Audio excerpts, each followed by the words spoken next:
What's up, everybody? This is Dave Koss with Brograph and iDesign. We're doing our little series here and continuing on talking to Shawn Astrom about Corona tutorials and Corona render as well. Corona render. So you do tutorials on your own, and we also have those on our site, which is awesome. They're in beta right now, right? Yes, so that's the thing. Corona Render has been available for probably almost 2.5 years now, but they will be releasing the final version later this year. That's the plan. You can currently get the second beta right now at the Corona website, and so the thing with Corona is the integration into Cinema is super deep. So they're trying to support all of the native shaders. So if you want to use a procedural wood shader, you can do that. You don't have to bake it out to any sort of textures. It's all rendered procedurally without having to do any of that, which is pretty great. And it's CPU based, so it helps to have a nice beefy CPU. But I came from using V-Ray for many years, and to switch over to Corona was just a really nice transition in terms of just the simplicity. Well, it's a little bit simpler to use than V-Ray, but it looks amazing. And V-Ray's integration into Cinema is also really great, so it was kind of like an easy jump for me because I'm used to being able to use all those native shaders and been using it for so long. Right. Yeah. So yeah. So CPU based, not GPU. That's really specific. Tell us about your specific CPU setup that you use. Yeah, it's a great question. So I use two computers, so I can kind of bounce between them, which is pretty geeky, I think, but it works great for me. So about a couple years ago, I built a server with two 20-core Xeon chips.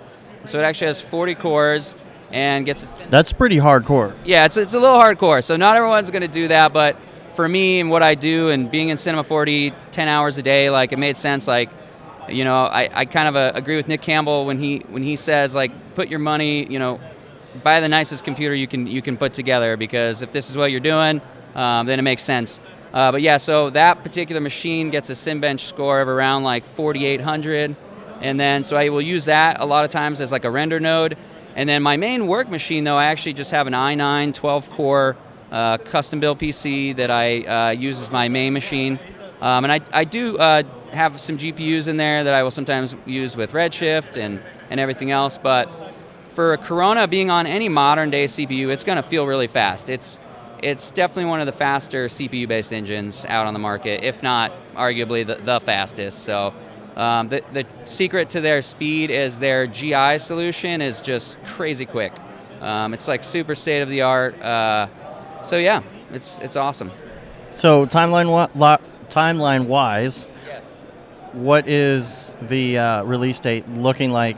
Well, they're saying second quarter of 2018, so it could be really around the corner here. But the beautiful thing is you can go right now under the forums, download the latest second beta, and test it out. I know right now they're kind of working on getting official hair support and particle support, and those were kind of two of the features that they were kind of waiting till the end, till everything else works. But like little things like material stacking works in Corona exactly the same way it does in Cinema.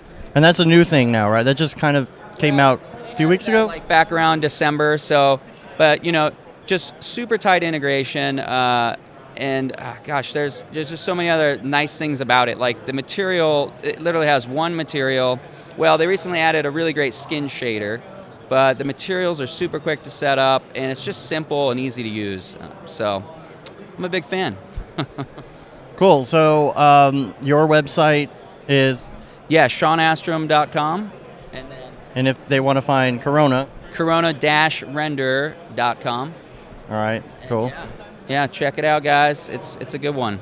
All right, now one last thing. Whenever I'm editing your tutorials, there's one thing that I crack up at every single time, especially when I'm looking at the raw footage, and that's your exit. So I'm going to go ahead and say thanks, and then I want you to do your exit. Okay. All right.